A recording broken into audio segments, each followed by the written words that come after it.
Obrigado, Senhor Deus, pela tua bondade, pela tua misericórdia. Obrigado pela vida de cada um dos meus irmãos e irmãs. Obrigado pelas batalhas, pelas lutas, pelas muitas e muitas e muitas dificuldades que às vezes sofremos por amor a ti, por amor à tua obra.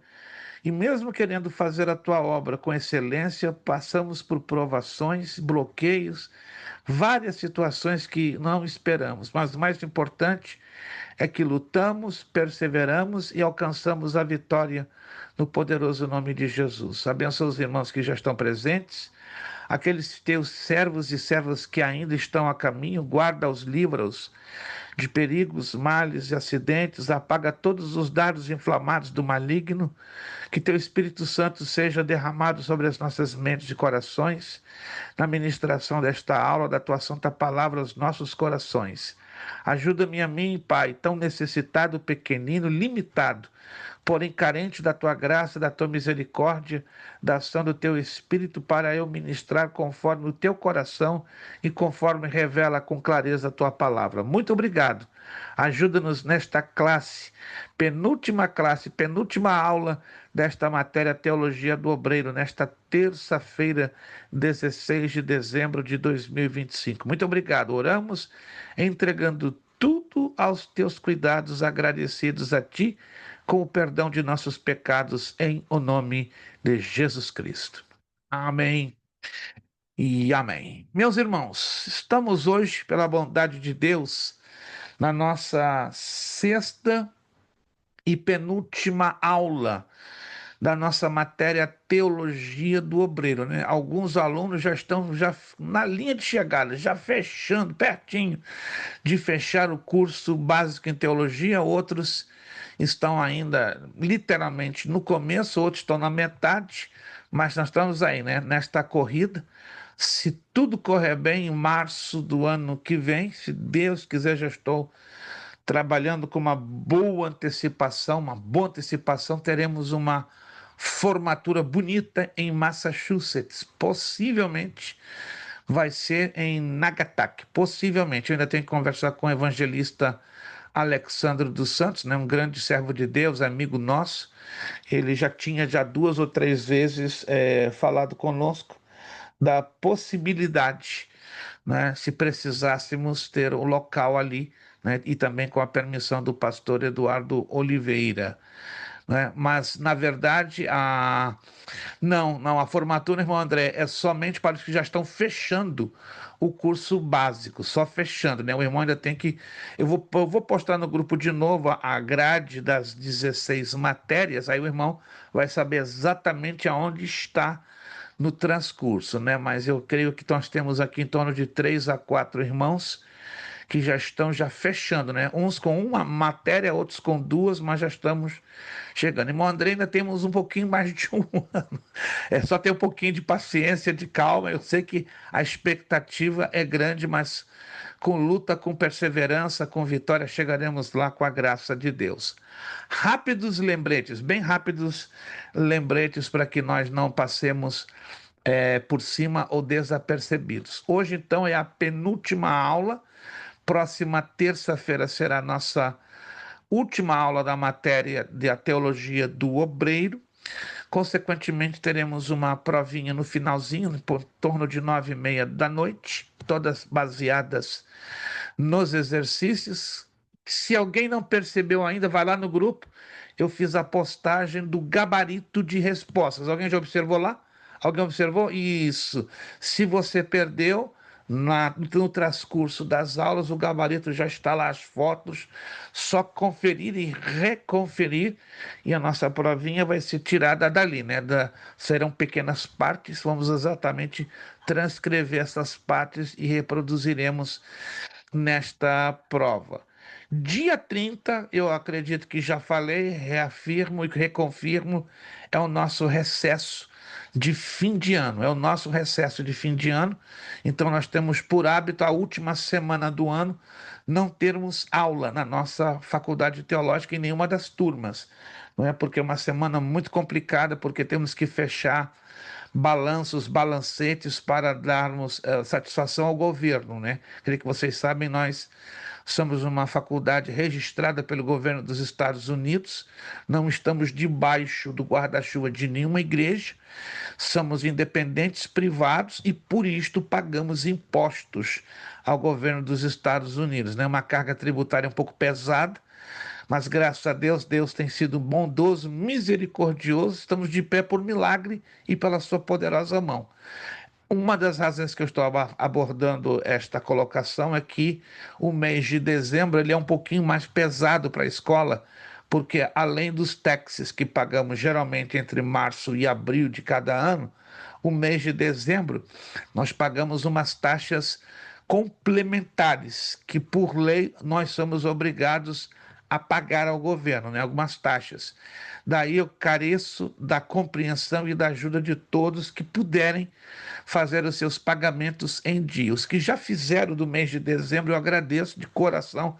Já vários de vocês já fizeram o pagamento deste mês de dezembro. Muito obrigado. Deus continue prosperando abundantemente a cada um de vocês, mas ainda alguns irmãos não fizeram o seu pagamento, né, do mês de dezembro. Tem até o dia 31. Façam um esforço na medida do possível, não deixar passar do dia 31, porque no dia 2 de janeiro eu tenho que prestar contas. Eu tenho que enviar um relatório completo ao governo, né, com as entradas, saídas, movimento de secretaria, tesouraria. É bem burocrático. Então eu estou contando com a ajuda daqueles que puderem, né, serem pontuais. Eu sei que alguns alunos ainda, por motivos de A e B, C, força maior, já conversaram comigo, já se comunicaram comigo, estão com mais de um mês de mensalidades atrasadas, mas se puderem regularizar este mês de dezembro, eu agradeço demais, né? Porque isso vai aliviar, né? Nós temos uma carga pesada para ainda ser paga por causa é o último dia, perdão, é o último mês do ano, entende? Então nós pagamos algumas taxas complementares ao governo. No demais está tudo bem, tudo tranquilo. E aí recomeçaremos a nova matéria no dia, deixa eu ver aqui, dia 6 de janeiro. 6 de janeiro recomeçaremos as nossas aulas com uma nova matéria. Já temos um casal de alunos confirmados que vão começar, na verdade, recomeçar. Eles já tinham estudado conosco algum tempo atrás e estão voltando. Peço também que vocês estejam orando para que o nosso Deus levante, né, novos alunos para 2026, né? Desejamos ver essa classe, vamos dizer assim, populada, né? Abençoada com novos alunos. Tivemos algumas novas baixas por A e B razões, é um pouquinho normal, né? Fazer o quê? Né? Alguns não têm as condições de continuar, outros têm muitas tribulações, lutas e assim por diante, mas os que estão aqui estão lutando, perseverando e vão chegar na linha de chegada, se Deus quiser. Página 14. Falei demais. Não sou de falar demais antes da aula, mas hoje tive que dar esses lembretes. Página 14.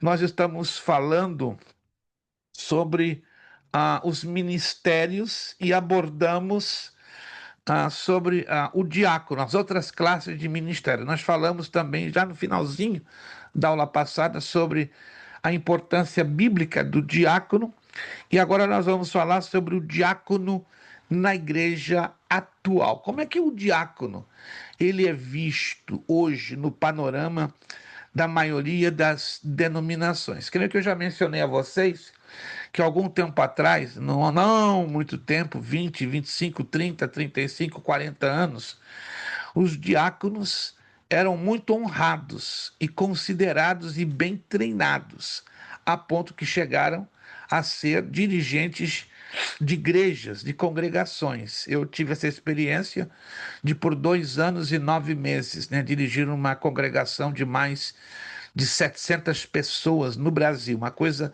que hoje é difícil, você não vê diácono à frente de igreja e muito mais acima de 100 pessoas. É muito complicado. No Brasil hoje mudou, infelizmente, para pior. Aqui eu nunca vi, nunca, nos 25 anos que eu estou aqui, tenho ministrado em muitas igrejas hispanas, brasileiras e americanas, eu nunca vi diácono à frente de uma igreja como um pastor, porque é raro esse chamado pastoral sobre a pessoa do diácono separado, mas por alguma razão, né?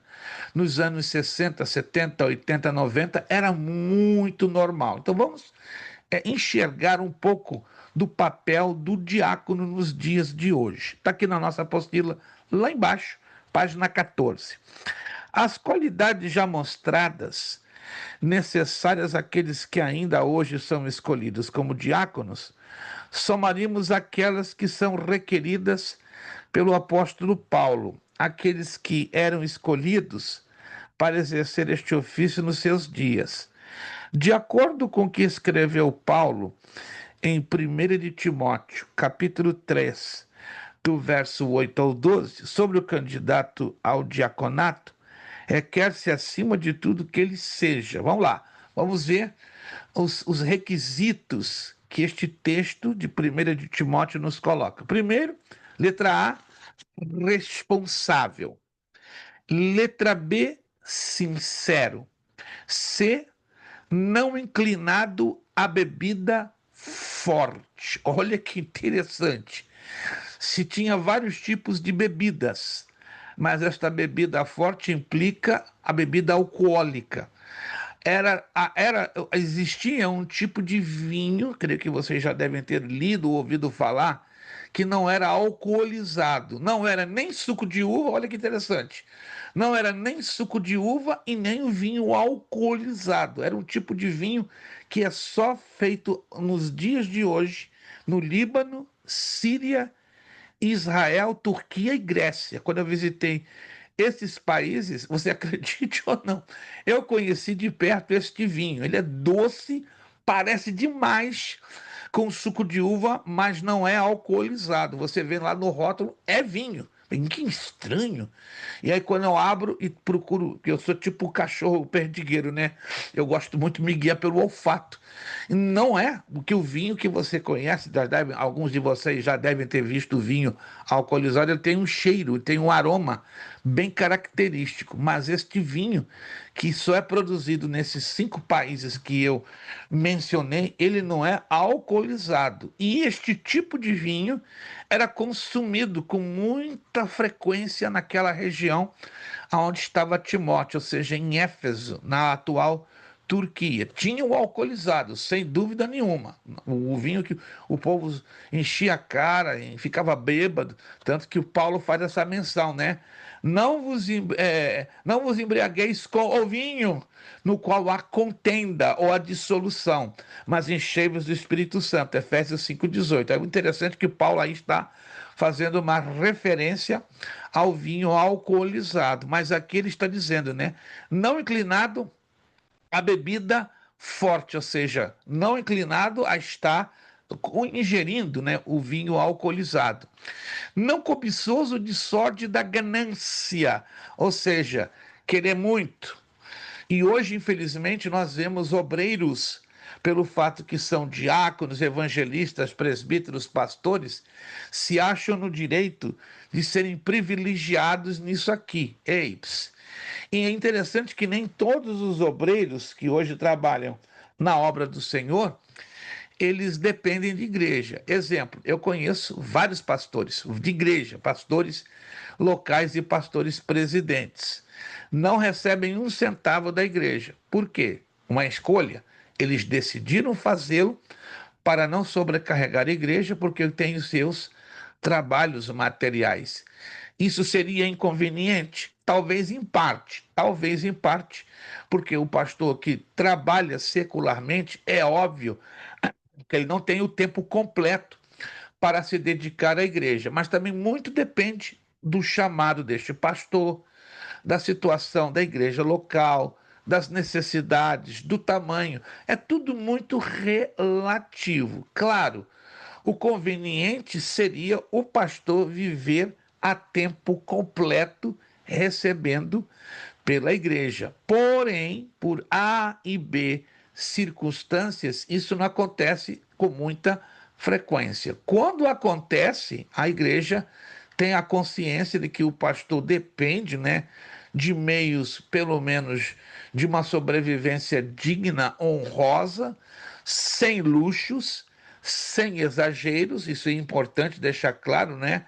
Porque hoje estamos vendo os dois lados da régua, né? Os dois extremos da régua. Pastores passando literalmente necessidade aqui nos Estados Unidos, acredite você ou não.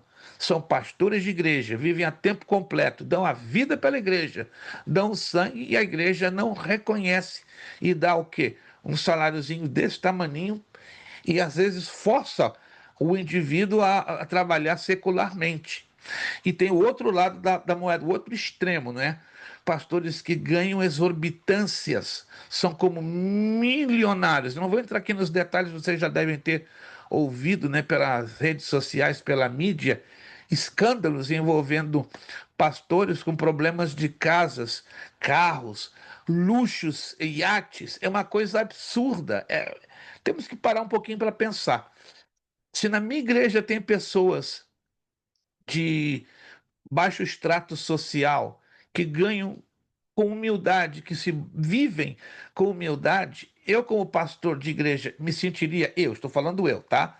Talvez pode ser aplicado a você.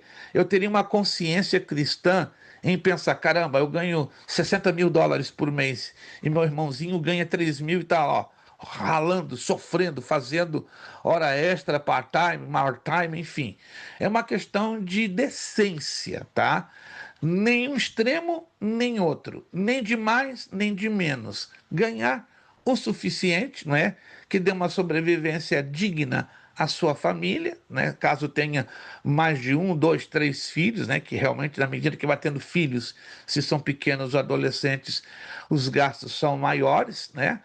Mas graças a Deus que ainda temos pastores conscientes que não exigem, não abusam, não é, da igreja, quando ela tem, né? Quando ela não tem, ela se esforça ao máximo para dar, mas é honrável, por um lado, ver aqueles pastores que têm o seu trabalho material, têm até as suas pequenas companhias e não querem depender um centavo da igreja pela questão até mesmo da cobrança. Estão me entendendo que existe, queira ou não, ainda que a igreja faça, entre aspas, com muito coração, mas tecnicamente há cobrança. É normal, é totalmente normal. Se eu estou trabalhando e acima de mim tem um empregador, eu tenho que prestar contas a ele do meu trabalho, porque ele está me dando, né, a maneira de sobrevivência. Já a pessoa que trabalha por conta própria também, de uma certa forma, tem um empregador, né? Que pode ser o governo, pode ser uma entidade a qual ele possa estar vinculada, mas geralmente quem trabalha por conta própria não está 100%, né, solto, está sempre prestando contas a alguém. Deixa isso bem claro, porque hoje em dia algumas pessoas olham para ministério como cabide de trabalho, como cabide de emprego. Não, eu vou ganhar muito dinheiro sendo obreiro. Está totalmente errado. Muito pelo contrário, o apóstolo Paulo, depois que veio para Jesus, ficou pobre. Sabiam? Fariseu, fazedor de tendas, se acreditava que com esses dois ofícios, entre fariseu e fazedor de tendas, ele deveria, embora somente Eusébio de Cesareia faz uma menção muito rápida e por cima, sem dar muitos detalhes, que provavelmente Paulo ganharia uma base aproximada, não dá detalhes, de 1.000 a 1.500 ciclos de prata, que seria hoje US$ 20.000. US$ 20.000 para aquela época era um bom salário por mês, meu Deus. E depois que ele se entregou a Cristo, perdeu tudo isso. Só ficou como fazedor de tendas. E se sabe, né, pelas pesquisas históricas, que os fazedores de tendas não alcançavam por mês nem US$ 2.000 a título de dinheiro de hoje. Então Paulo passava aperto, e muito aperto. Tanto que na carta aos Filipenses, ele chegou a pedir ajuda, e graças a Deus, aquela igreja, a igreja de Filipos, reconheceu o esforço, a dedicação, o empenho e decidiu que levantar ofertas de apoio, de ajuda ao ministério do apóstolo Paulo. Por isso que ele deixa bem claro ali no capítulo 4. Aprendi a ter tudo na vida e aprendi a não ter nada. Aprendi a passar necessidade e aprender a ter abundância, porque tudo posso em Cristo que me fortalece. Então é um homem que viveu os dois lados, né? Os dois extremos da vida. Teve muito e chegou um momento que se decidiu por Cristo, passou a não ter nada. Graças a Deus por isso, porque isso indica maturidade. Outra qualidade exigida pelo apóstolo Paulo, na verdade, pelo Deus vivo, através de Paulo, é conservador do ministério da fé. Ou seja, o que é conservar o ministério da fé? Seguir ao pé da letra o que a Escritura Sagrada ensina. E hoje nós estamos vendo homens e mulheres para ganhar adeptos, para ganhar seguidores nas redes sociais, estão pregando e ensinando qualquer aberração, qualquer blasfêmia, qualquer loucura que não está de acordo com a palavra de Deus. Estão perdendo a visão do ministério da fé. Letra F, portador de uma consciência limpa. A coisa mais bonita para um servo de Deus, incluindo um diácono, é não estar devendo nada a ninguém. É óbvio que se você tem dívidas, procure batalhar o máximo possível para saná-las. Existem dívidas que contraímos voluntariamente, não é verdade? Tem dívidas que saem do nosso controle, não é? Nós, aqui na América, quem trabalha sabe que existem trabalhos que flutuam muito de acordo com a época do ano. Tem épocas do ano que o camarada ganha bastante, tem épocas do ano que o trabalho cai lá para baixo. E aí, como é que fica? Se não souber trabalhar bem com a administração das finanças, ele vai ter um grave problema de devedor. Irmão Ailson, participando conosco. Pastor, eu vou fazer uma perguntinha ao senhor rapidinha, a respeito disso que eu estava falando um pouco atrás aí. Porque até tive não foi assim um debate com o irmão, é mais assim, uma discussão mesmo sobre essas questões dos discípulos e dos apóstolos, então. Então, assim, os discípulos e os apóstolos de Jesus, quando eles foram chamados, eles não trabalhavam ou eles trabalhavam secularmente? Todos trabalhavam secularmente. A maioria ali em massa, com exceção de Mateus, eram pescadores. Se o irmão lê com atenção, claro que os evangelistas, Marcos, Mateus, Marcos, Lucas e João, não dão detalhes abertamente sobre os 12 discípulos, correto? Mas se nós lermos os quatro evangelhos numa perspectiva conjunta, ou seja, o que Mateus narra, o que Marcos narra, o que Lucas narra e o que João narra, a conclusão que chegamos, que a maioria ali eram pescadores, conhecer com Sim. algumas exceções. Lucas era médico, não é? Que na verdade aí eu estou me referindo ao evangelista Lucas, que não foi discípulo do Senhor Jesus Cristo, na verdade foi discípulo do apóstolo Paulo, muito menos Marcos. Marcos também não foi discípulo do Senhor Jesus, mas discípulo do apóstolo Pedro. Mas agora vamos aos 12, é o grupo dos 12, né? Se nós olharmos para o grupo dos 12, praticamente quase todos eles, se não todos, eram pescadores, com exceção de Mateus. Mateus era coletor de impostos, era publicano. Então, naquele grupo, o que ganhava bastante, e se acreditava que ele ganhava 5 a 6 mil ciclos de prata, que seria hoje quase 35 a 40 mil dólares por mês. Loucura! Jesus o chamou e ele abriu mão de ser coletor de impostos. Isso é amor a Jesus grandemente. O chamado falou muito mais alto do que o bolso ou a sua condição ou seu status. Mas a maioria, praticamente, dos discípulos eram pescadores. Por que eu digo pescadores?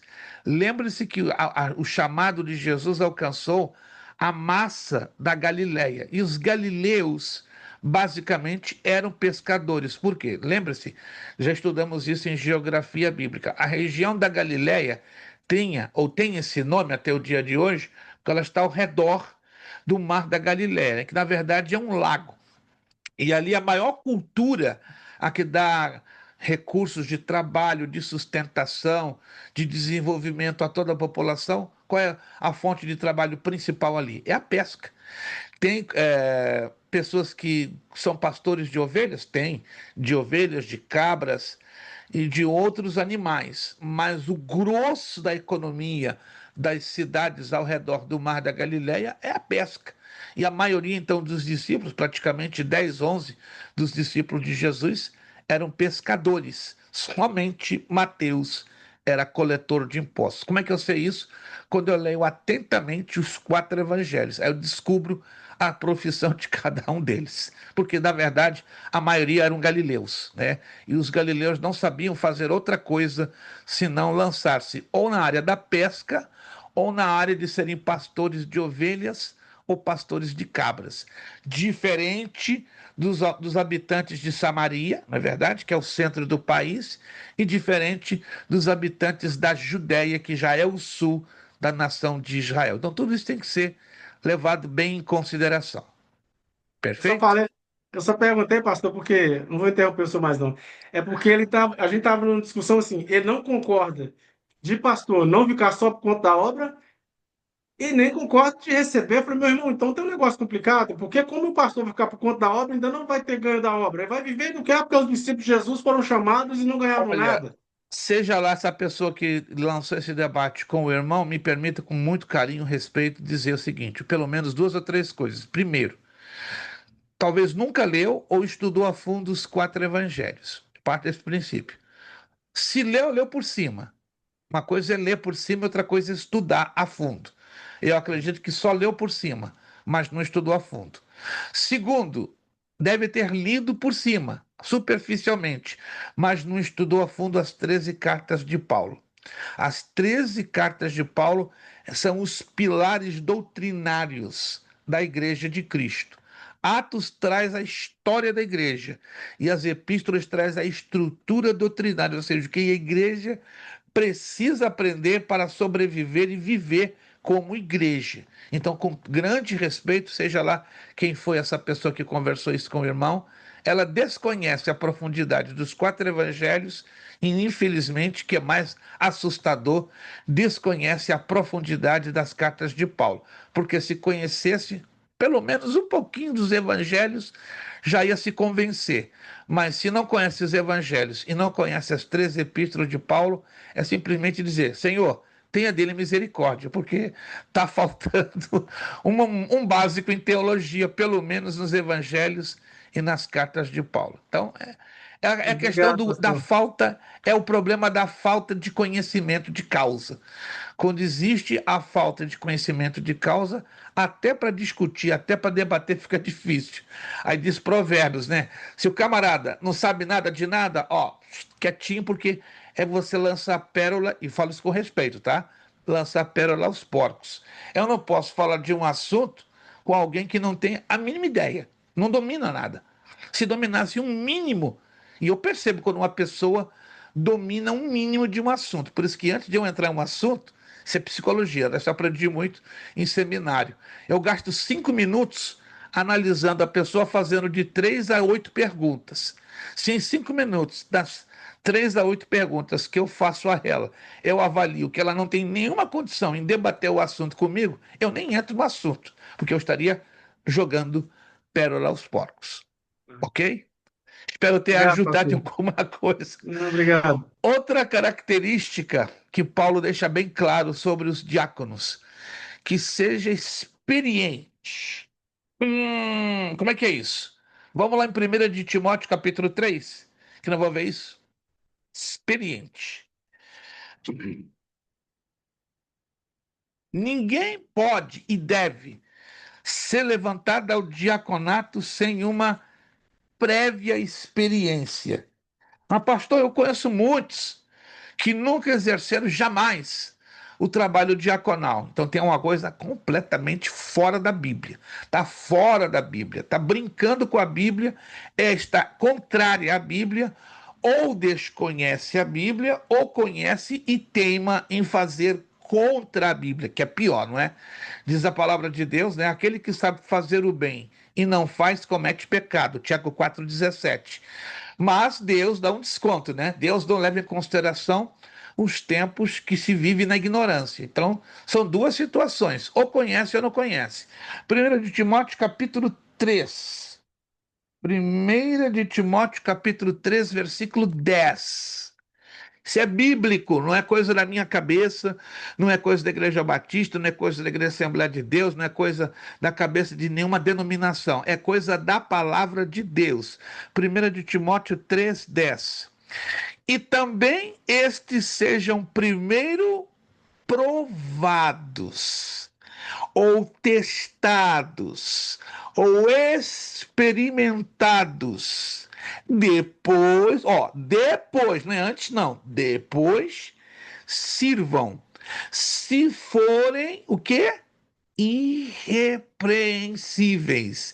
Eles são obrigados a passarem por um teste. Ah, pastor, mas eu conheço vários diáconos que não passaram por esse teste. E agora? E agora é o problema deles com Deus e o problema com Deus com os seus pastores. E aí você vai entender, em parte, porque o trabalho deles não prospera e porque há certas dificuldades de entrosamento deles no corpo de obreiros, porque não estão ajustados de acordo com as exigências mínimas da palavra de Deus. Que isso, pastor? Deus está pedindo demais. Não, Deus não está pedindo demais. Deus está pedindo o que é justo. E isto é justo. Como é que você vai colocar um camarada numa responsabilidade desse tamanho, sem que primeiro ele seja testado para detectar? Vai passar na prova? Passou? Amém. Seja bem-vindo. Não passou? Vai tomar mais um tempinho. Mas hoje, irmãos, as pessoas querem servir a Deus de qualquer maneira, sem preparo, sem vocação, sem talento, sem teste. No nosso tempo, no meu tempo, um diácono era aprovado 2 anos. 2. Não, ninguém aguentava. Não, muito pelo contrário. Ficava sorrindo, graças a Deus. 2 anos de teste, 2 anos de prova, 2 anos de treinamento. O povo gostava, irmãos. Hoje, se você fala para um candidato ao diaconato, 2 anos, é ruim, vou para outro ministério, lá da outra esquina, me separa em um mês. Querem as coisas fáceis. Sabe o que é isso? Brincar com a seriedade das coisas de Deus. É brincar com o que este livro está ensinando. Se a Bíblia diz que tem que ser provados, meu Deus, dá glória a Deus, agradeço, Senhor, obrigado. Obrigado. Irmão André está dizendo, não tem base. É verdade, irmão André. Hoje a quantidade de diáconos que estão servindo sem nenhuma base, eu falo isso com tristeza, é tremendo, é um número enorme. Eu fico, me dói o coração. Quando eu visito algumas igrejas, conheço pessoas, têm um coração gigantesco. Irmão Kelso está dizendo, vai para outro ministério para pular os degraus da escada. É isso, irmãos. Irmãos, não vou entrar em detalhes que isso constrange. Tem que ser passo a passo. Passo a passo. Se você for hoje na internet, você sabe que a internet hoje, se você paga US$ 5.000 cash, nem é no cartão, é no cash, você já recebe um certificado de pastor ordenado? Uhum. Se você paga 10.000 no cartão, você recebe doutorado em teologia em uma semana. Estou falando sério. Doutorado em teologia, você paga US$ 10.000, faz um cursinho de segunda a sábado. Ganhou. O que é isso? Tem que pagar 10.000. E tem gente fazendo, e tem gente pagando, você não tem nem ideia. Semana passada eu conversei com 2 pastores hispanos que vão pagar cada um 12.000. 12. O irmão Ailson disse que conhece um que vende diploma pastoral. Irmãos, de coração vou dizer algo sem medo de errar. Esse povo não vai subir no arrebatamento, não. É ruim. Tribulação na cabeça deles, se não houver arrependimento. Oro a Deus que haja arrependimento. De coração, não desejo que ninguém seja penalizado por esse tipo de corrupção. A corrupção chegou, irmãos, não é no Congresso e no Senado brasileiro, não. A corrupção está na igreja, pesado, porque as pessoas perderam a noção de seriedade, algumas pessoas perderam a noção de santidade. Algumas pessoas perderam a noção de compromisso. Se a gente diz seriedade, compromisso, disciplina, é o triângulo do servir bem a Deus. Se eu não sou sério, se eu não tenho compromisso, se eu não tenho disciplina, como é que eu vou servir bem a Deus? Esquece. Chuta o balde e senta e desiste. Fique só crente de banco. Agora, para servir a Deus como obreiro, é outro assunto. Que Deus tenha misericórdia, irmãos. Fala sério, que Deus tenha misericórdia. Né? Experiência é necessário. No meu tempo também se colocava presbítero à prova, evangelista à prova, pastor à prova. Sabe, era quanto tempo para pastor à prova? 4 anos. 4 anos. 4. Hoje, os pastores. Não, tem que ser um mês. Não. Vai falar para 4 anos. Pulam para o outro ministério para separá-los em questão de poucos dias. Irrepreensível, outra qualidade. A palavra irrepreensível é que não tem mancha a ser acusada. Erros, fracassos são comuns a nós seres humanos, mas o detalhe, que não tenhamos em nós uma conduta que as pessoas levantem o dedo e digam: epa, como é que ele tem moral e exemplo para ser um diácono? Como é que ele tem moral e exemplo para ser um pastor ou um presbítero? Isso quer dizer irrepreensível.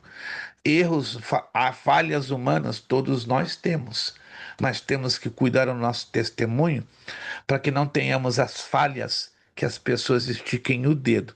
Você pode ter uma falha desse tamanhozinho, mas nós temos que lutar para que ela fique mais reduzida possível e, sobretudo, na qualidade que a Bíblia exige, sem mancha. Eu já fiz vários casamentos, já celebrei vários casamentos e passei por 4 bem constrangedores.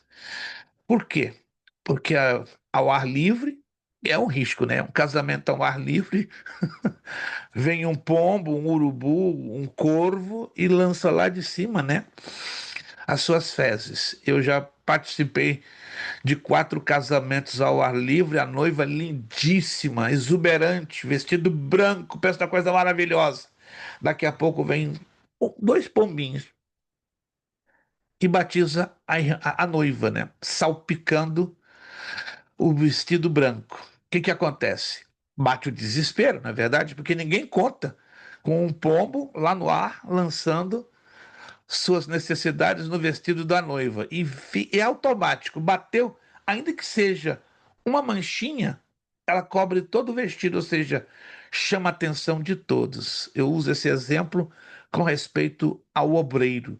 Ele tem que ser irrepreensível, que ninguém detecte que ele tem esta mancha para dizer: uau, olha lá, o tamanho da mancha, pequena ou grande, que Deus nos guarde de não sermos, Celeste, temos que ser irrepreensíveis.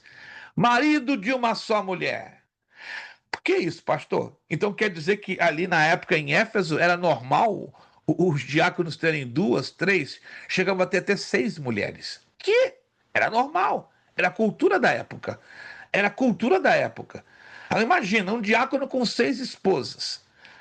Como recentemente em Salt Lake City, que vocês devem saber, o estado Mormon aqui dos Estados Unidos, e o mormonismo domina. E lá é o único estado da América que o camarada pode ter até 4 esposas. Como é que é? Não é reconhecido em outros estados o casamento do estado de Utah. Se casou em Utah, fica lá dentro. Se você sai de Utah para outro estado, o casamento não é reconhecido. Então, em Utah, o camarada pode ter até 4 mulheres. Sério? Sim, pode ir lá. Eu conheço 2 membros da igreja Mormon, um tem 2 e outro tem 4 mulheres. E eu pensando, ué, são as irmãs do cidadão, que nada. Minha esposa, número um, número dois, número três, número quatro. Falei, o quê? Não, isso é brincadeira, não. Só pode ser uma encenação de teatro. Estou na casa de alguém que está encenando o Rei das Arábias, uma harém, mas é normal. Isso é cultura, entende? E era cultura no templo da igreja em Éfeso. O homem chega até a ter 6 mulheres, mas não para o diácono. Para o diácono, isso não era compatível. Marido de uma só mulher. Louvo a Deus que eu só tenho uma. E eu acredito que você que é casado, também você louva a Deus que só tem uma. E ó, já é o suficiente. Já dá muita alegria para a nossa vida, não é verdade? Duas dá trabalho, três nem se fala, quatro não consigo nem imaginar. Então, sem comentários, que Deus é sábio, gente. Quando Deus criou o plano do casamento, um homem e uma mulher, ele sabe o que faz. Bobo, burro, com todo respeito, foi Salomão. O homem mais sábio e ao mesmo tempo foi o mais burro. Sábio demais. Que ele tinha que se envolver com 700 mulheres e 300 concubinas? Que ele tinha que fazer isso? Isso não é prova de burrice? Uma prova de incompetência, claro, mas esse é outro assunto que eu não quero abordar, porque isso é estranho, né? O ser humano pode ser usado por Deus de uma forma extraordinária, como foi Salomão, mas ele perdeu o seu senso comum, que foi se envolver com 1.000 mulheres que destruíram, né? Tanto a sua vida espiritual como o reino de Israel. Que governe bem seus filhos. Ei, isso aqui dá problema. Isso aqui dá problema. Por quê? Como é que eu pretendo ser um bom obreiro, um diácono, um presbítero, um pastor, um evangelista, se eu não estou governando bem meus filhos? A minha casa, lá, o J e o K. Pastor, tá cheio, a igreja tá cheia de homens assim. Ué, então tem algo muito errado. Super errado. Eu creio que já comentei isso em outras aulas. Nos anos 60, 70, 80 e 90, nenhum obreiro era separado nem para porteiro, que dirá diácono, se não passasse uma entrevista com a família. Era uma entrevista separada com os pastores entre a esposa e o candidato a diácono, depois os pastores com as esposas e os filhos, depois só com os filhos e depois juntando todo mundo. Porque quem conhece a mim e a você são aqueles que estão debaixo do nosso teto e convivendo conosco nas quatro paredes. Quem conhece o irmão Ailson, com todo respeito, é a senhora dele e os seus filhos. O evangelista Alexandre, que é o seu pastor, conhece? Sim, eu sei que conhece. Mas o testemunho começa na casa dele. Irmão Kelson. Quem conhece o irmão Kelson?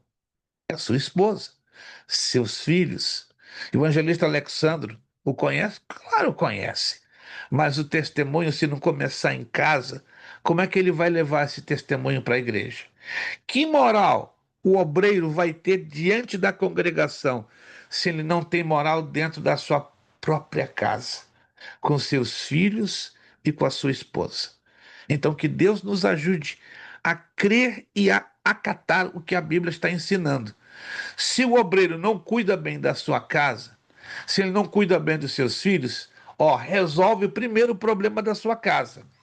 Resolve o problema com seus filhos, resolve o problema do seu casamento. Ah, o senhor está querendo dizer que a minha casa tem que ser perfeita? Não estou falando de perfeição. Estou falando de servir a Deus com excelência. Há uma diferença entre servir a Deus com perfeição, que é impossível a cada um de nós, e servir a Deus com excelência. Isso chama-se excelência. Não é de qualquer maneira, não. Porque, vou repetir, o exemplo tem que começar dentro da nossa casa, da nossa família. Não tem como, não faz sentido, irmãos. É só você colocar a mão na cabeça. Como é que eu posso servir a Deus com a minha casa toda bagunçada? Hum? E aí as pessoas vão murmurar: olha só, o Kelso, bagunceiro em casa, complicado, e querendo dar uma de santo aqui no nosso meio na igreja. Que o nome de Jesus, ao invés de ser glorificado, vai ser murmurado. Alô? Alguém está me entendendo isso? Isso é sério demais. Mas uma pena que líderes, pastores, igrejas e ministérios querem agregar números, querem ter números de obreiros. Ó, eu tenho 63 obreiros aqui no nosso ministério. Isso é um privilégio, nem todos têm. Tem que encher ainda a boca, 63. Ei, 63 qualificados ou 63 bem treinados, sarados, e treinados e qualificados? Eu prefiro ter três, irmãos. Três.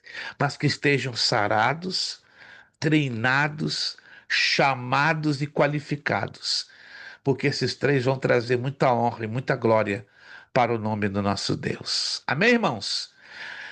Ah, mas Deus pede demais. Deus exige demais. Ah, você pensa que servir a Deus é fácil? Você pegou o carro errado, você pegou o transporte errado, você pegou a estrada errada. Hoje é normal tomarem-se atalhos. Alô? Vivemos numa cultura chamada cultura do atalho. É aquilo que conhecemos como o jeitinho brasileiro. Vamos dar um jeitinho aqui, um jeitinho acolá e tá tudo bem. Com Deus não tem essa de jeitinho. É o que Deus pede ou nada feito. Não obstante, continuando aqui, o fato do diácono da igreja local exercer funções de a certo ponto diferentes daquelas que exerciam os diáconos no Novo Testamento, não quer dizer que eles sejam inferiores ao diácono da igreja primitiva, de forma alguma.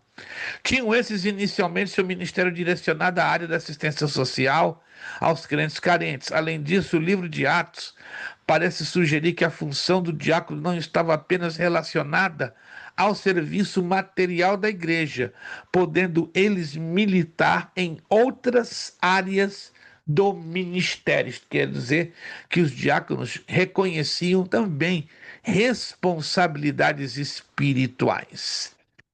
Tem uma parte aqui que eu vou dar um saltinho. Por quê? Porque é uma parte muito técnica e muito local. Líderes de mocidade, estão vendo aí na apostila? 4.2. Líderes de círculo de oração. Eu vou saltar essa parte por um fato bem simples. São departamentos muito usados nas igrejas nos dias de hoje.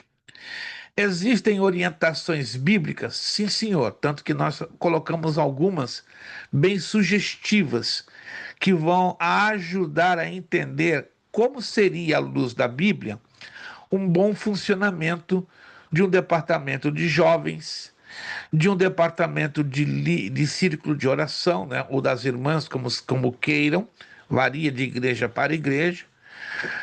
Quais seriam as suas qualidades ou atributos espirituais e ministeriais? Então, eu peço que vocês depois leiam com bastante atenção, mas eu vou saltar essa parte, porque ela não é, digamos, de uma.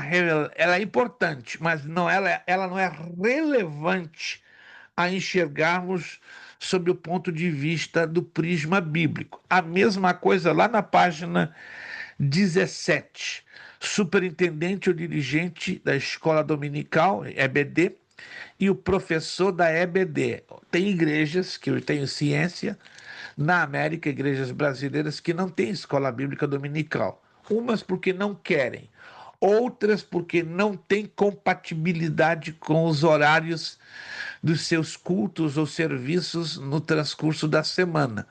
Então eu vou saltar também esta parte, mas se a sua igreja tem a escola bíblica dominical, aí vai também algumas boas sugestões.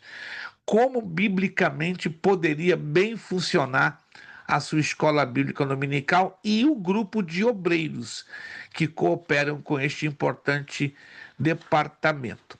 Vamos em cheio para a página 20. O obreiro e a sua liderança. Aqui sim que temos que entrar com força. O obreiro e a sua liderança. Cada um de nós, Deus nos chamou para ser obreiros. E deixo bem claro, obreiro não é só aquele que tem um título. Diácono. Esse é obreiro. Não. Se está trabalhando, mesmo que não seja diácono separado ou reconhecido, ele é um obreiro. Esse é o conceito bíblico de obreiro.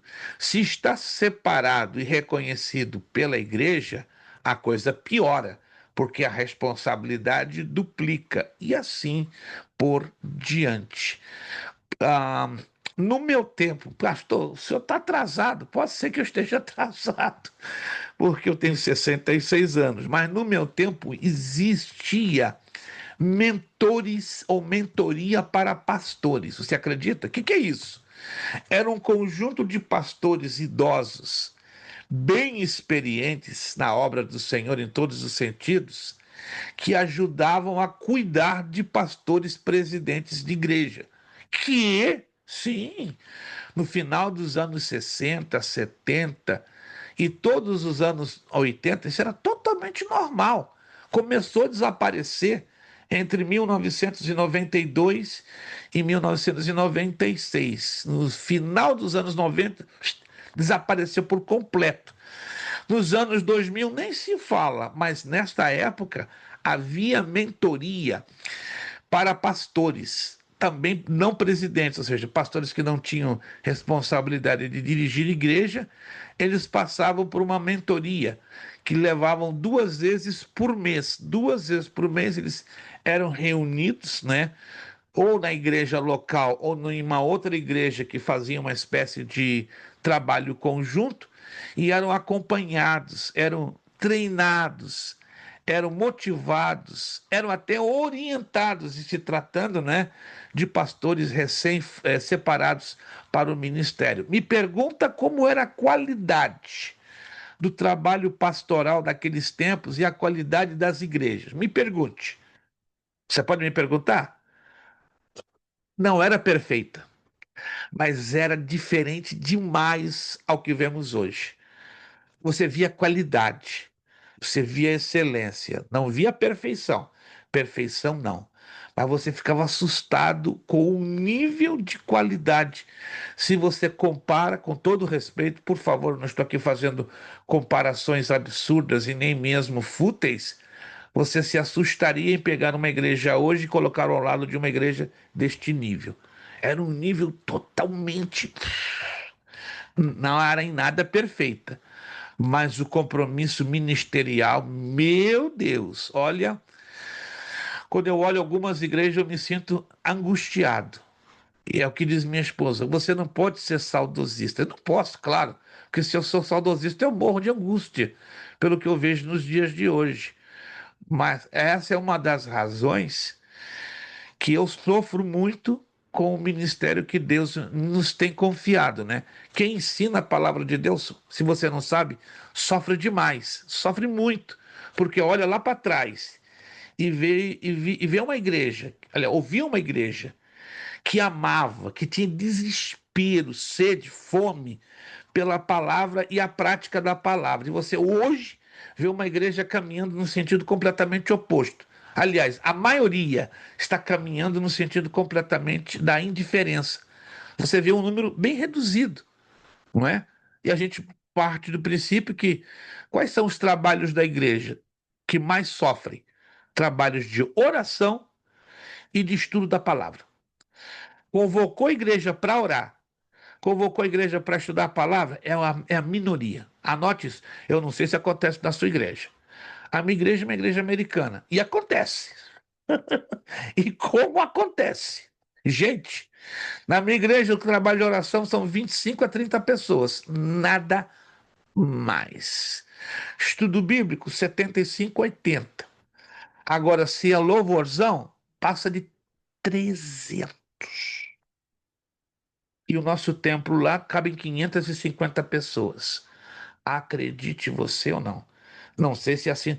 Se na sua igreja o panorama é diferente, faz isso, ó. Obrigado, papai. Obrigado, papai, porque aqui o povo tá avivado, tá orando bastante, tá querendo estudar.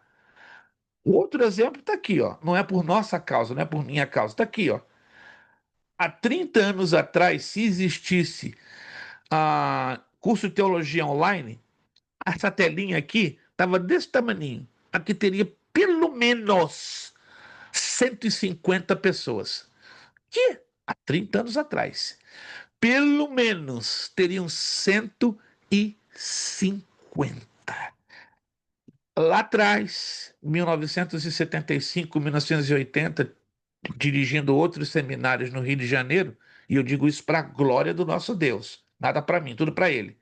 Cheguei a ter uma turma de 84 alunos assim, fixo por 2 anos, não mudou nada. 84, 84, 84. Quando entrava um aluno, louvado seja Deus. Quando saíam dois, era um desespero. Durante 2 anos. O normal, depois, nos anos 90, eram 50, 40. Isso no presencial. Então, a gente não precisa ir muito longe, né? Porque os tempos estão mudando e, infelizmente, a valorização.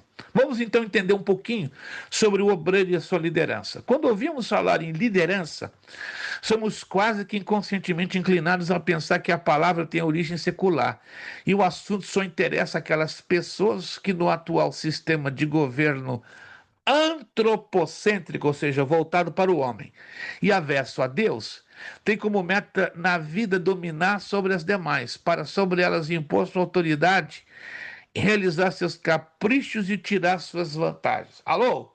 O conceito humano de liderança, sabe qual é? Chefe, cacique. Não tem um ditado?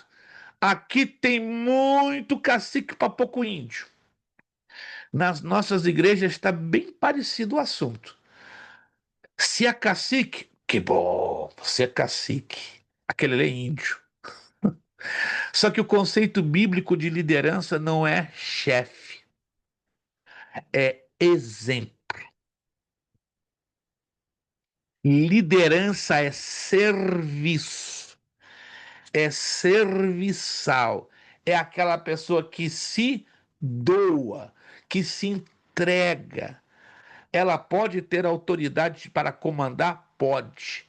Mas nunca se comanda se ela não se coloca na frente como exemplo. Me faz lembrar, vocês devem saber, eu sou historiador por formação universitária. E esses dias eu fui convidado a trazer uma prédica, né? Como eles chamam, um workshop aqui na Flórida. Me indicaram, alguém me descobriu, e eu fui em um determinado local, uma universidade me convidou para fazer um workshop sobre os reis europeus dos séculos 13 a 16. Amo falar sobre as monarquias, né, europeias do passado. E uma coisa que muito, muito, muito, muito me chama a atenção, que os reis da Inglaterra e França, sobretudo, quando travavam suas batalhas entre si, né, porque no passado foram arqui-inimigos pesados, Inglaterra e França, como também a Inglaterra lutou muito com os escoceses, com os galeses, com os irlandeses e os franceses com os alemães e assim por diante. A coisa que mais chamava a atenção nessas batalhas eram que os seus reis entravam em campo vestidos de armadura, treinados para matar e dispostos a morrer em favor dos seus soldados e da sua nação. Aí eu comecei a observar isso, que interessante. Os reis europeus se sentiam honrados de entrar no campo de batalha, por quê? Porque era uma forma de levantar a moral dos soldados, era a forma de deixar bem claro o exemplo de patriotismo, que estavam dispostos a morrer pela bandeira da sua nação, não importando seu bem-estar e o bem-estar de sua família. Aí eu comecei a viajar analisando isto, né? Foram 2 dias, um sábado e um domingo. Fiquei maravilhado. E os presentes, que na sua grande maioria não eram evangélicos, eram pessoas, era uma faculdade secular. Aí eu aproveitei, agora eu vou jogar Jesus aqui dentro.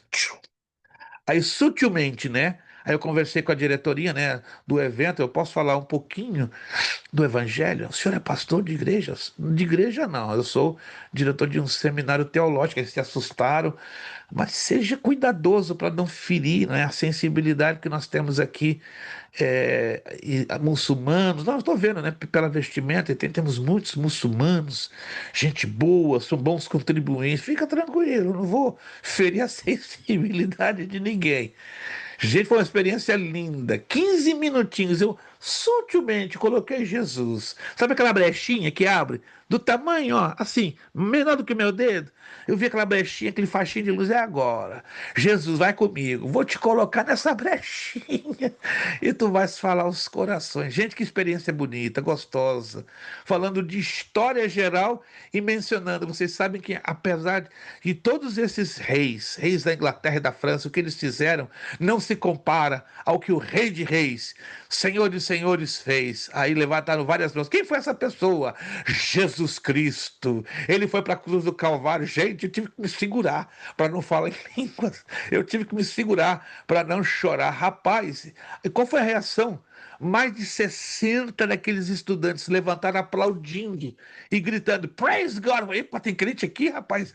Eu não sabia. Praise God, praise God. Tinha os escurinhos, os moreninhos, que são muito animados, né? Começaram a rodopiar. Ih, pai, tá vendo o culto aqui?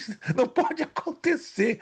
Aí veio a pessoa, né, que era responsável pelo evento. Take it easy, easy, easy, easy. It's not a service in a church. Ficou muito estranho. E eu falei, me deram a oportunidade, eu aproveitei, né? 10 minutinhos, gente. Depois, no final, pastor, quem disse eu sou pastor? Não, você é pastor, do jeito que você falou, você é pastor. Me diz a sua igreja, quero lhe visitar. Não, eu me congrego numa igreja em Orlando, eu não sou pastor. Você não é pastor? Não, não, tá errado, tá errado. Não, não entra nesse assunto, não, não me complica a vida, minha vida já é muito complicada. Eu estou dizendo isso, irmãos, porque é uma experiência que muito me gratificou, muito me alegrou. Eu falei, Senhor, como é bonito quando Deus nos abre essas portas, ainda que apertadinho, né? E a gente fica meio preocupado: será que eu falo? Será que eu não falo? Eu só estou dando aula de história, caramba. É o Espírito Santo. Vai que eu estou contigo. Eu estou contigo. Glória a Deus. É a minha oração que eu faço por você. Aonde quer que você esteja, seja lá a circunstância que de você tiver nas suas mãos, nunca perca uma oportunidade de lançar Jesus.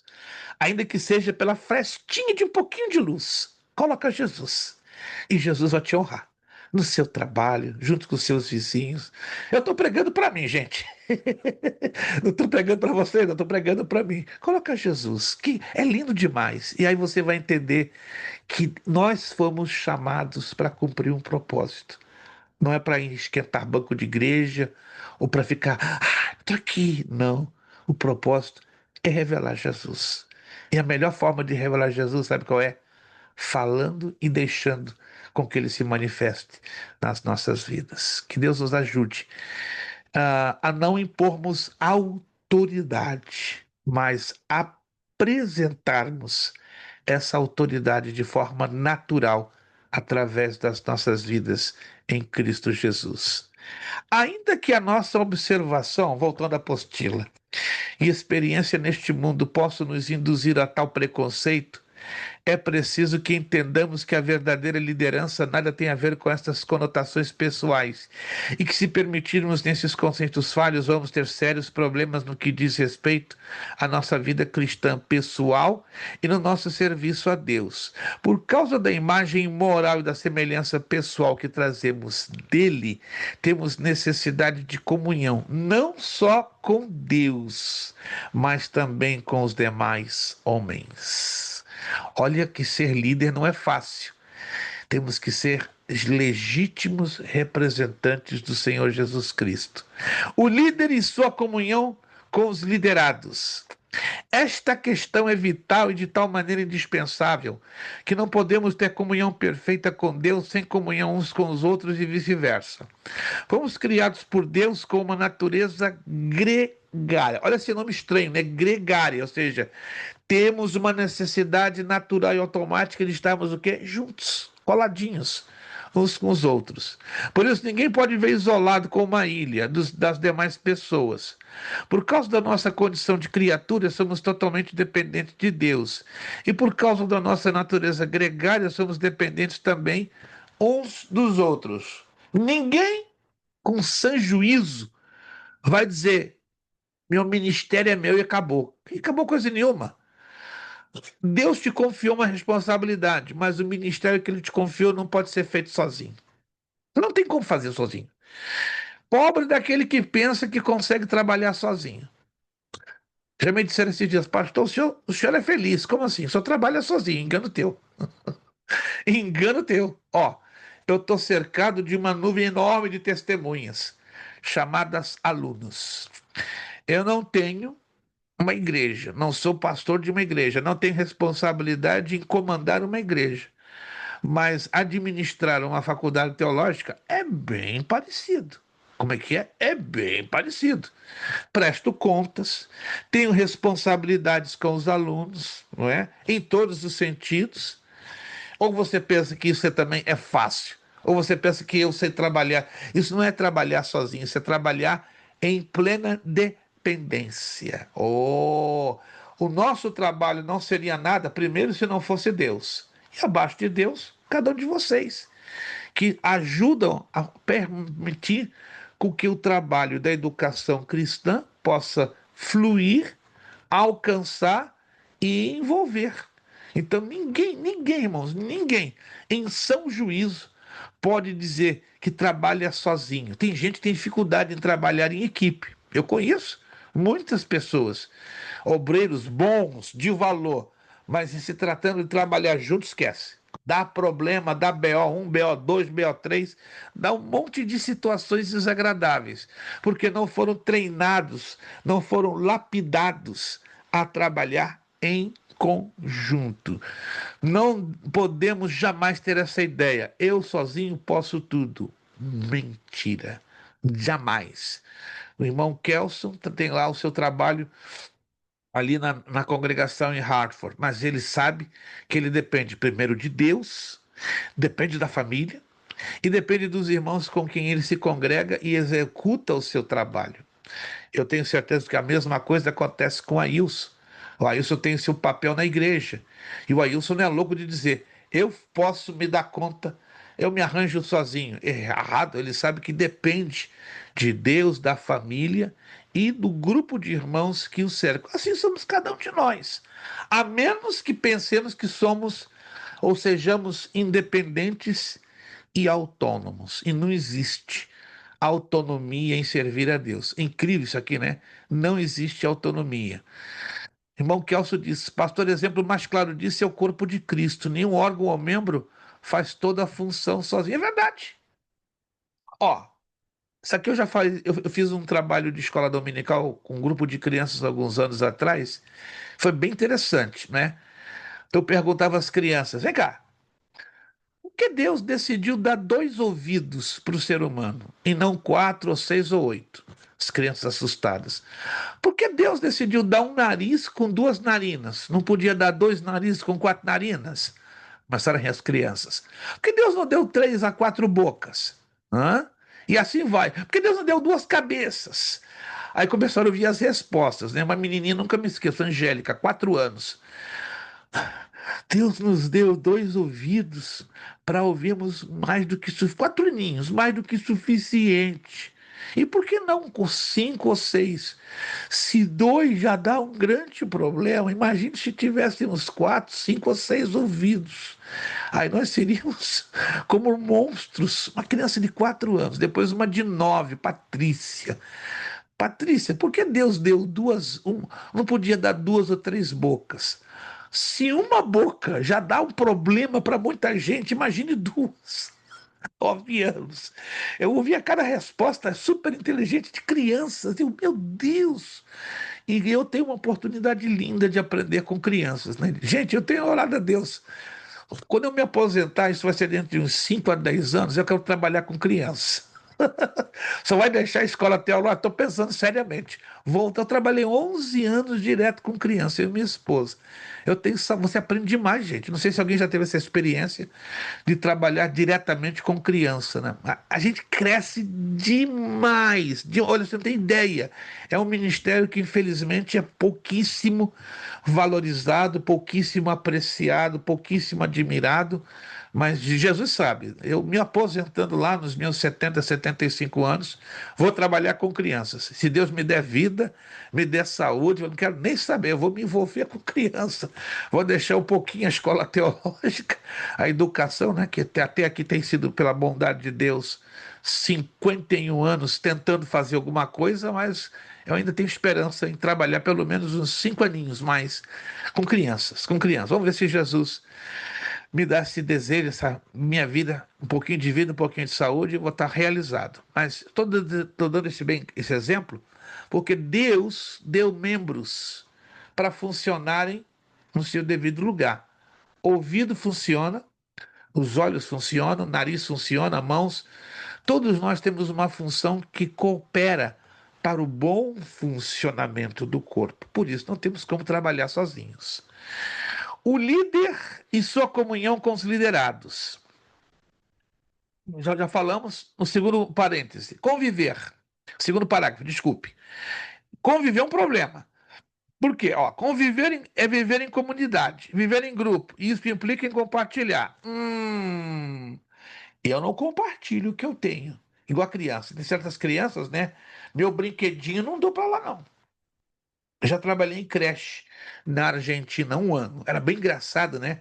A criança levava o brinquedinho, mas algumas não compartilhavam de jeito nenhum. Outras já mais abertas, mais soltas. Também vem muito da criação em casa, né? Já levava o brinquedinho dela e comprava um para compartilhar com o outro. Isso muito me chamava a atenção. Que legal! Imagine se fosse assim na igreja. Cada um tivesse um extra para compartilhar com seu irmão, mesmo que ele não precisasse. Mas é a prova de que o irmão ali do lado é alguém sumamente importante na sua vida. Isso eu aprendi trabalhando com um grupo de muçulmanos na Inglaterra. E o mais estranho, os muçulmanos sabiam que eu era cristão e sempre me levavam comida. Eu trabalhei com eles 2 anos na Inglaterra, em Londres. Sempre levavam o pratinho de comida deles e um extra. E eu perguntava: de quem é esse extra? É seu. Oh. E eu recém tinha entrado para trabalhar com eles. Eu falei: que isso? Eu consegui um trabalho. Deus nos abençoou e eu fiquei impressionado. Durante o tempo que eu trabalhei com eles, 2 anos e 5 meses, o sentido de compartilhamento deles é muito superior do que nós cristãos. Isso muito me chamou a atenção. Mas, Senhor, me dá vergonha como cristão. Como cristão, eu não vejo isso, né? Alguém levar uma marmita extra para compartilhar com o outro. Mas o islâmico, o muçulmano, a quem nós julgamos um perigo na terra, esse é o problema, irmãos. Nós rotulamos. Nem todo islâmico, nem todo muçulmano é gente ruim, é gente agressiva, a gente terrorista. Não, tem gente muçulmana que tem um coração melhor do que de qualquer cristão. E essa parte de compartilhamento me assusta. Por isso que eles são prósperos. Porque eles se ajudam uns aos outros, compartilham uns com os outros. Isso é uma questão também de cultura, é verdade? E você mudar uma cultura do dia para a noite é quase impossível. Mas vamos lá. Conviver é viver em comunidade, viver em grupo, isso implica em compartilhar. Compartilhar é ter metas comuns, partilhas distribuídas entre todos. Estas metas comuns atendem não a interesses pessoais, meus próprios, individualistas, mas a interesses do grupo e, portanto, propiciam um bem maior do grupo em que estamos convivendo. Ou seja, eu estou trabalhando não para o meu benefício meu próprio, pessoal, mas eu estou trabalhando para o benefício do grupo. Esta mentalidade deveria dominar a mente dos líderes e dos seus liderados. É por esta razão que a questão do líder e, consequentemente, da liderança surge de forma natural e espontânea. No momento que um grupo, não importando o número de seus componentes, decide agir em conjunto para concretizar objetivos comuns. Podemos dizer que sempre que um trabalho em conjunto precisa ser realizado. Surge a necessidade de liderança. Esta necessidade de liderança, por sua vez, faz surgir no meio do grupo de maneira natural e espontânea o líder, tornando-se os demais componentes do grupo liderados. Assim, em outras palavras, a principal causa da necessidade de liderança é a realização de um trabalho em conjunto. Em suma, a sua liderança é necessária sempre que um trabalho de equipe deva ser realizado. Mudemos do conceito de líder. Líder não é chefe. No mundo aí, no mundão aí fora, é chefe. É o que manda, é o que desmanda, é o que quer ser servido, é o que não quer se envolver com o proletariado, com os lá embaixo. Agora, nas escrituras, no conceito bíblico, no conceito cristão, líder é o que se envolve. Líder é o que se coloca como exemplo. Ele coloca a mão na massa e diz: gente, vamos lá? Igualzinho a mim. Mão na massa.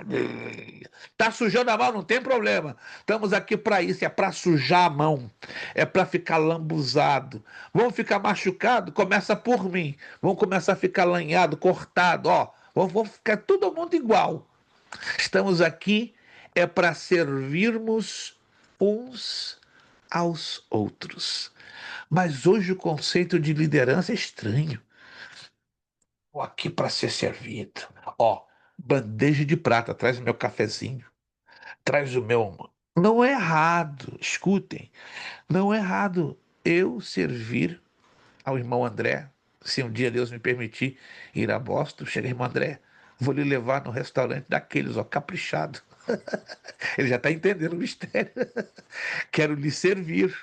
Tá? Amém, é. Irmão Ailson, um dia que eu chegar lá em Nagasaki, vamos lá comer um espeto corrido lá em Hartford.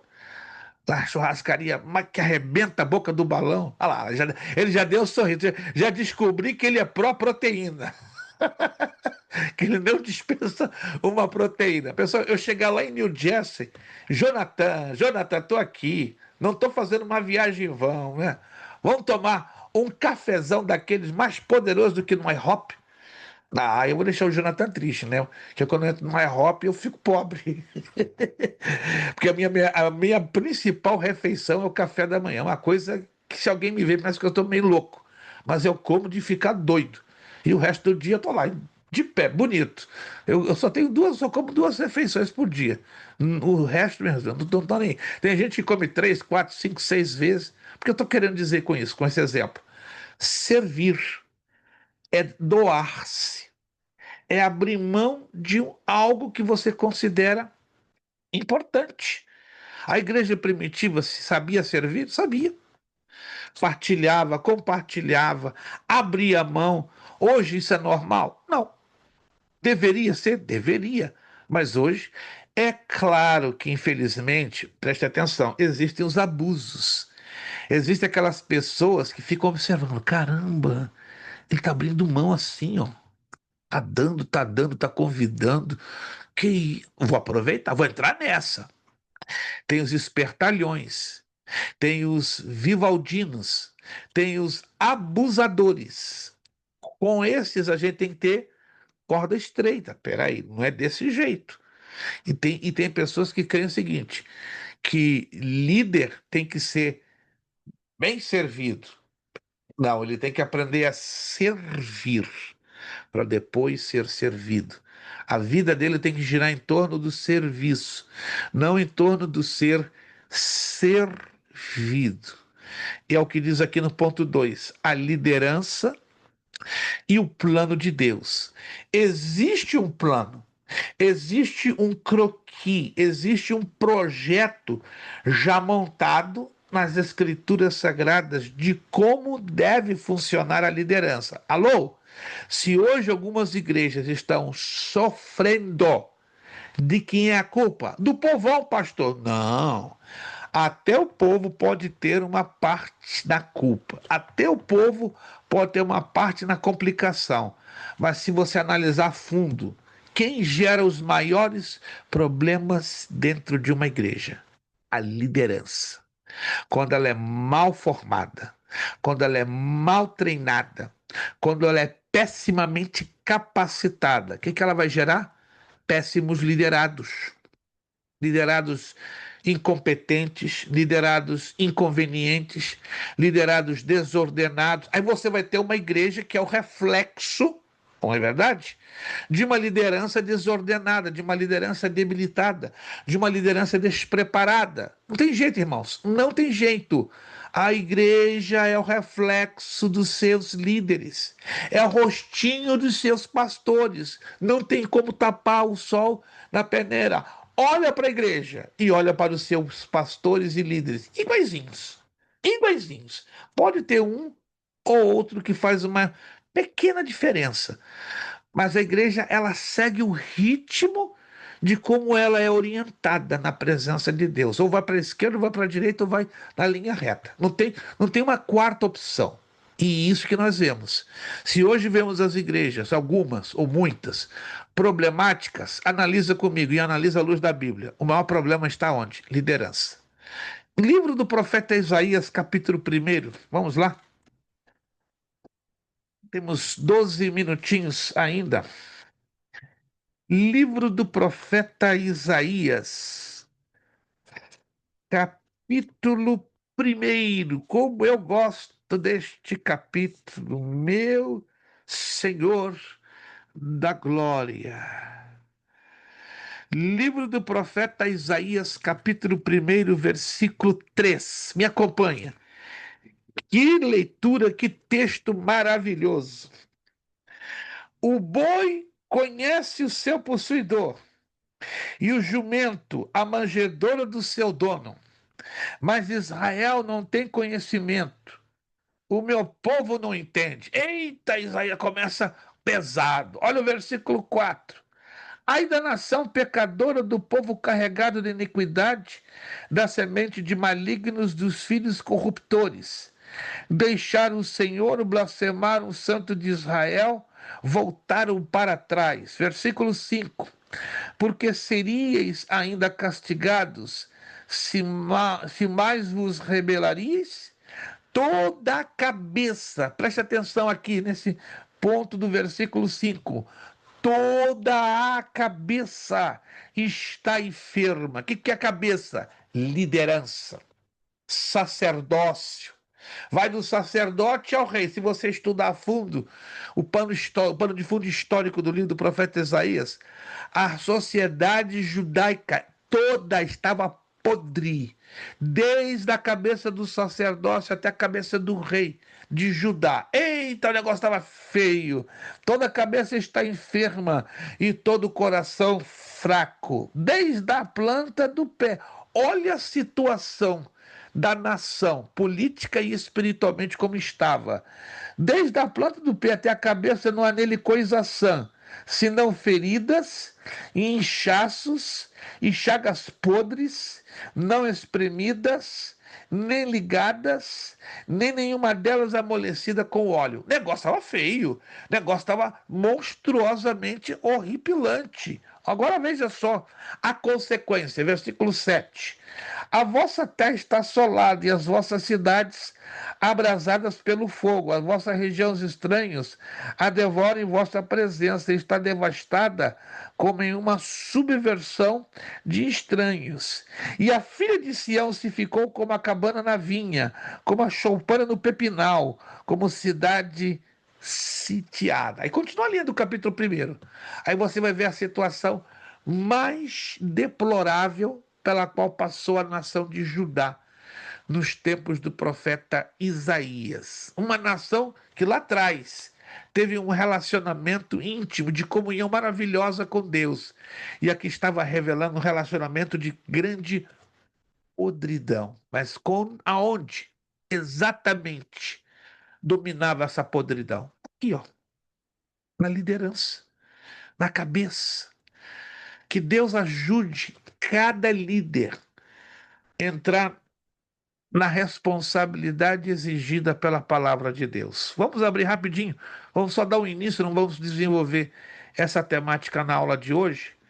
A necessidade de uma liderança cristã surge porque os propósitos de Deus para o homem estão relacionados com o plano da salvação, tendo a igreja de Jesus Cristo como instrumento de sua efetivação e o homem como instrumento de pregação. Ante a recusa de Israel em participar dos planos de Deus e se envolver com uma equipe nos trabalhos de proclamação das boas novas do Evangelho, o Senhor Jesus Cristo levantou a sua igreja. Esta, sem dúvida alguma, tem sido a única equipe de trabalho com a qual o Senhor Jesus Cristo tem contado e da qual depende da execução de todos os trabalhos relacionados com a expansão do reino de Deus, tais como os trabalhos missionários, a evangelização mundial, o discipulado, a escola bíblica dominical, etc. Além dos trabalhos dentro da casa de Deus, referentes ao louvor, adoração, celebração ao Rei e Senhor Jesus Cristo, propósito maior da nossa salvação. Fomos criados e salvos para o louvor e glória do nosso Deus. Aí tá tudo bem. Agora o negócio vai apertar. Deus quer contar na sua equipe de trabalho apenas com seus filhos, pessoas transformadas pelo poder do Evangelho, guiadas e capacitadas pelo seu Espírito Santo. Romanos 8:14 ao 16. Por isso, virando a página, Deus mesmo é quem escolhe, separa as pessoas, determinando-lhes as tarefas a serem executadas e capacitando-as para tal. Estes são os líderes levantados por Deus. Existem líderes levantados por homens e líderes levantados por Deus. Infelizmente, vemos hoje nas nossas igrejas líderes que Deus não levantou e enchem a boca de dizer: Deus falou, Deus mandou. Mentira! Deus não falou, nem mandou e muito menos levantou. E aí a igreja sofre. E aí a igreja sofre. E aí a igreja sofre. E tem líderes que se equivocam, se enganam. Errar é humano? Claro, mas reincidir no erro é falta de vergonha, é falta de temor a Deus. Irmão Kelson. Pastor,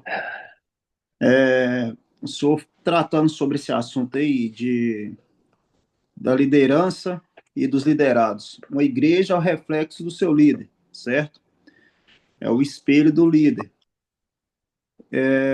E outro dia eu estava trazendo aqui em casa um devocional com os meus meninos e a minha esposa, e trazendo uma rápida palavra para ele, e o que o senhor falou que agora me lembrou disso, porque quando eu estava trazendo essa palavra para aqui em casa, o Espírito Santo de Deus me levou para outro lado que eu não tinha visto antes sobre essa passagem.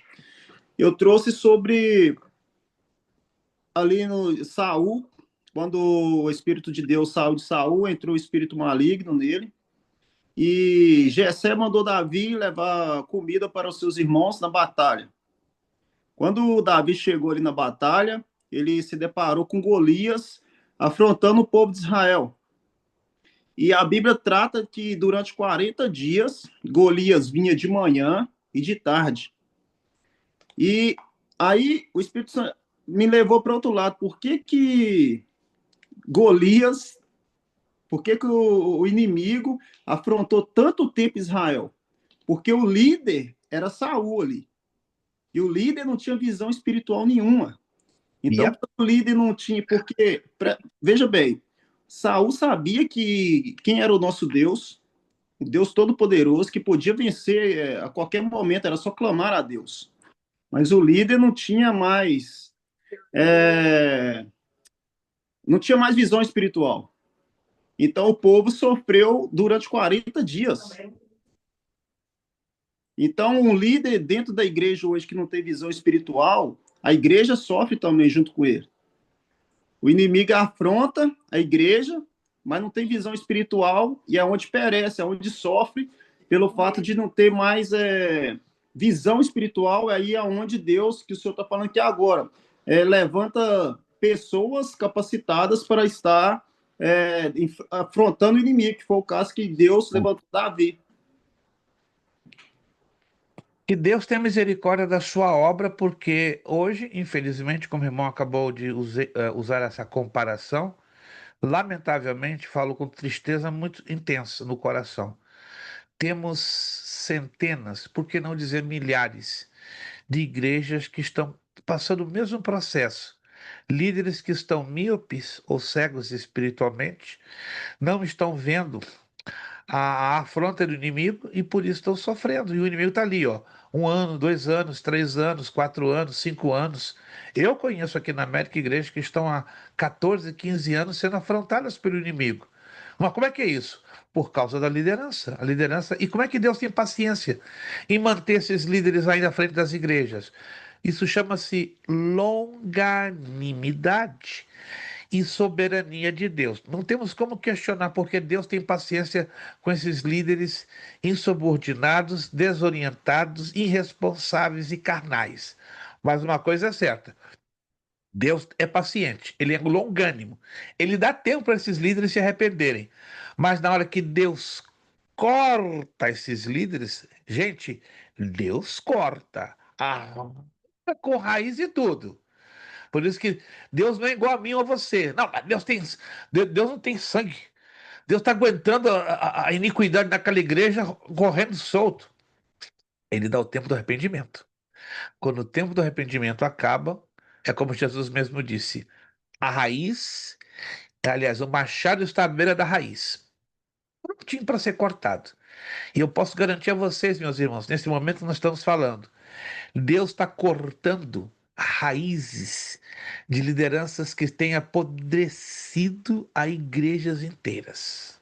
Não se angustie com coisas estranhas que alguns de vocês vão ouvir por aí afora, com respeito a líderes nas igrejas. Não se assuste, não se escandalize. Jesus mesmo disse: ai, por quem vêm os escândalos. Mas ele mesmo disse: é necessário que venham os escândalos. Por quê? Para separar o justo do injusto, o que é limpo e o que é profano. Então, estamos vivendo os últimos dias. E a tendência disso acontecer vai se tornar muito mais intensa. Minha oração, que não aconteça na sua igreja. Mas se acontecer, você foi chamado para olhar para Jesus. Se acontecer, você foi chamado para olhar para Cristo, para a cruz. Dói, machuca, desestrutura. Eu já passei por 6 igrejas que foram 6 vezes, estranho, né? Lá atrás, divididas e abaladas por lideranças apodrecidas. Minha esposa ficou muito triste, meu filho escandalizado, mas eu falei para minha família: fomos chamados para olhar para a cruz. É normal que, como seres humanos, sentimos a dor. Ficamos angustiados vendo a igreja sofrendo e sendo rachada. Mas a obra é dele. E chega numa hora que o dono da obra se levanta para limpar o que é dele. Amém, irmãos? Chega numa hora que você se levanta para limpar bem a sua casa. Não tem aquele momento que você vê: minha casa tá limpa, mas não é como eu queria. Aí você dá aquela arrumadinha, ajudando a sua esposa. Embora o homem não tenha muito traquejo para limpar a casa, mas tem homem que deixa com a mulher no sapato, no chinelo, para limpar a casa. E que dirá Deus, que olha para sua obra sofrendo, tá suja, começando lá do púlpito e indo até a igreja? Não, o tempo da limpeza chegou e ó, quando Deus manda o vacuum dele, pesa. Mas que bonito é depois que ele limpa. Depois que ele limpa, ele pode lançar a semente e aí brota com a maior facilidade. Próxima aula, a última aula, vamos lá, vamos terminar essa prática que é maravilhosa, né? O obreiro, aliás, a liderança e o plano de Deus. Vamos começar com um parágrafo. As demais pessoas reconhecem a chamada do homem de Deus. Próxima aula, vamos falar da chamada, preparação e vocação. Esses três ingredientes que são hoje ignorados, desconhecidos e rejeitados no seio das igrejas, da grande maioria. E vamos trazer uma visão lá do Antigo Testamento, da parte do profeta Joel. Vamos também falar das características de um líder cristão, os traços principais de liderança cristã, não liderança humana, e vamos falar das atitudes, né? É o que nós vamos conseguir, né? As atitudes bíblicas que um líder deve ter. Vou repetir: não existem líderes perfeitos, mas Deus quer levar líderes completos, bem equipados. O sentido da palavra perfeição que nós lemos na Bíblia é no sentido de equipamento. É como o soldado que vai à guerra só com uma pistola. Você pensa que ele vai sair vivo dali? Não, ele tem que ir com a pistola, com capacete, com uma metralhadora, com munição, para não apenas atacar, mas para se defender e sair vivo. É o que está acontecendo hoje na igreja. Líderes sem nenhum equipamento para entrar no campo de batalha, para ajudarem a muitos saírem vivos, e eles acabam sendo mortos pelo pecado, pela vaidade, pelo orgulho, pela arrogância, pela soberba, e ainda levam a muitos à morte. Irmão Kelson, a última participação da noite. Irmão Kelson, última. Já vamos fechar a nossa aula. Vai ser rápido, pastor. Só uma dúvida que eu tenho. Para mim, na minha concepção, eu sou contra isso, né, desde quando eu me entendo por gente. Pastor, o senhor trouxe aqui sobre a lista, de acordo com o 1 Timóteo 3, 8, 12. É o que a Sim, Bíblia não senhor. relata. Aí lá na D está assim, não cobiçoso de sorte da ganância, certo? Eu não sei se tem alguma tradução, mas eu já vi isso antes, não se enriquecer à custa alheia. É a Certíssimo, mesma coisa, né? certíssimo, certíssimo, certíssimo. Então tá. O que o senhor me acha de um líder é, está, tipo assim, se sujeitando a tentar enriquecer a custa alheia por o fato de, por exemplo, compra coisas baratas e tenta vender mais caro? Minha humilde sugestão à luz da Bíblia. Ó, não se ofenda. Se esse líder ouvisse, ele ia ficar ofendido. Mas não se trata do irmão, que o irmão não vai se ofender. Porque Mas, eu achei isso errado, eu já até questionei isso aqui, tipo assim, aqui em casa, eu sempre falei. à luz da Bíblia, eu vou lá em Levítico e em Deuteronômio e tem uma resposta para este líder, ok?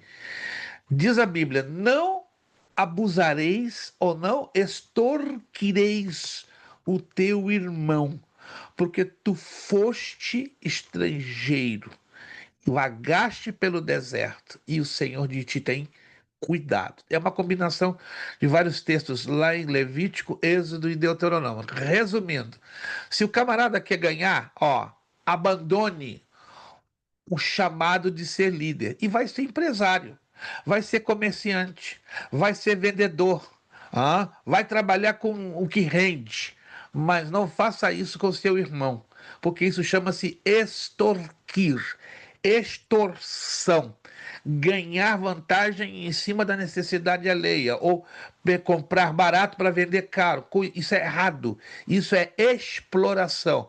A Bíblia abomina. E se um líder está fazendo isso, ele está brincando com Deus, ele está brincando com a palavra de Deus, e não tardará a mão de Deus vir sobre ele, mostrando que Deus não suporta, sob hipótese nenhuma, a extorsão dos seus filhos. Isso chama-se extorsão.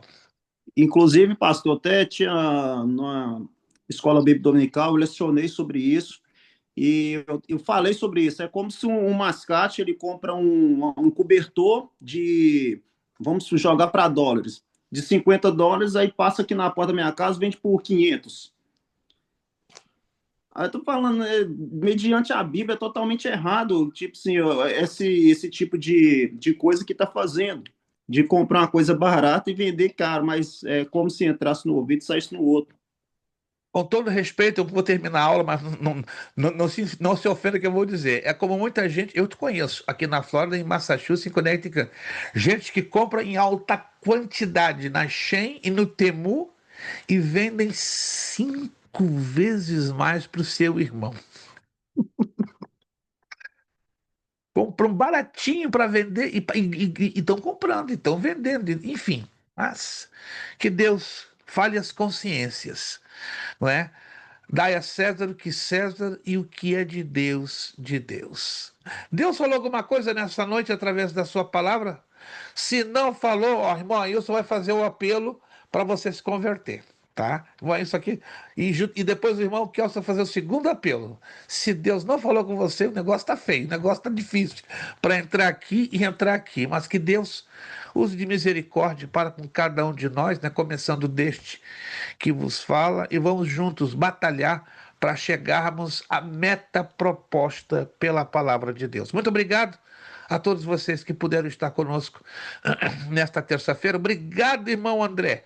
Eu sei que é difícil, a batalha é sofrível, às vezes o cansaço aperta, mas a graça do Senhor, ela te renova. Fala assim, meninão de 18 anos, né? Esse aí tem gás para dar, para vender. Ei, dá para Jesus virar. 18 quieto, pastor. Dá para virar a noite, André? Não, com esses 18 anos aí, meu Deus, a gente vai conversar isso depois, frente a frente, tomando um café, dizendo, André, me dá um pouquinho desses 18 para Você tá levar para colocando eu Flórida. muito velho. Tem 15 só, ué.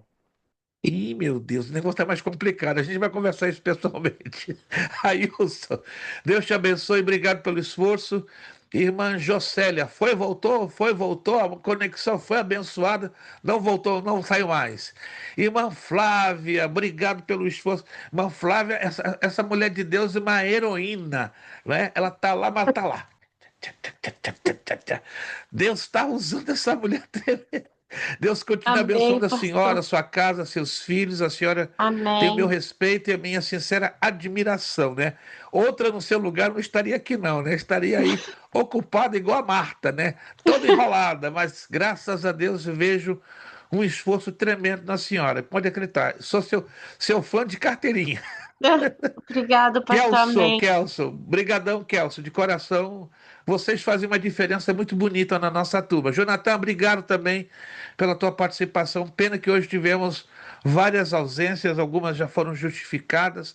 Oremos pelos nossos irmãos que estão tendo problemas de saúde, alguns hoje não vieram por enfermidade, outros por trabalho.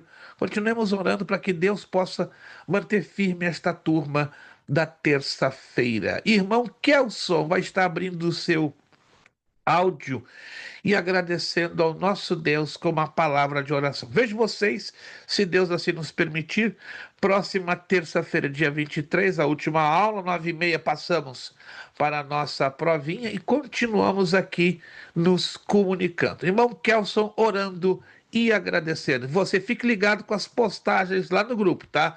Se você não tem o hábito de ler as nossas postagens, fica ligadinho, porque é importante termos a comunicação com vocês, e essa comunicação, além de vários outros métodos, ela é importante através de que você leia as nossas postagens ou assista ou ouça os nossos vídeos e áudios. Irmã Kelson orando e agradecendo. Amém, oremos. Papai querido, aqui estamos, ó Deus, te dando graça por tudo, te dando graça por este momento que passamos aqui em sala de aula, Aleluia, glória a aprendendo Deus. mais a tua palavra, Pai. Quero te pedir também, te agradecer pela vida do pastor Luiz, pela vida, meu Deus, dos demais alunos que estiveram presentes, ó Deus, na sala de aula.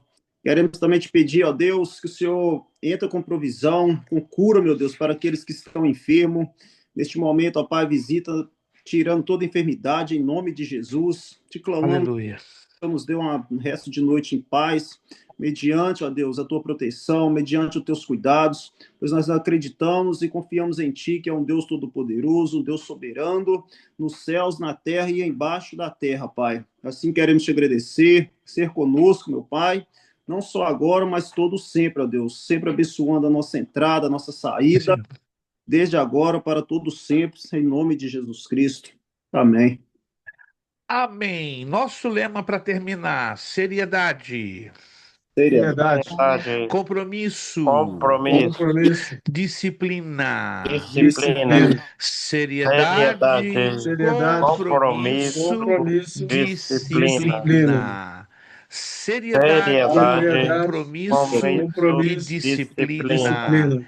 É É necessário necessário que ele que ele cresça cresça e que eu eu diminua. É É necessário que necessário ele que ele cresça cresça e e que que eu eu diminua. diminuo. diminua. É É Necessário que ele necessário necessário que cresça ele que cresça cresça e e que eu e eu eu diminua. diminuo. diminua. E a Deus damos o que? A honra, a glória Agora e o eu. poder. Beijão nesse coração que Deus deu para vocês. Final de Amém. terça abençoado, semana mais abençoada ainda.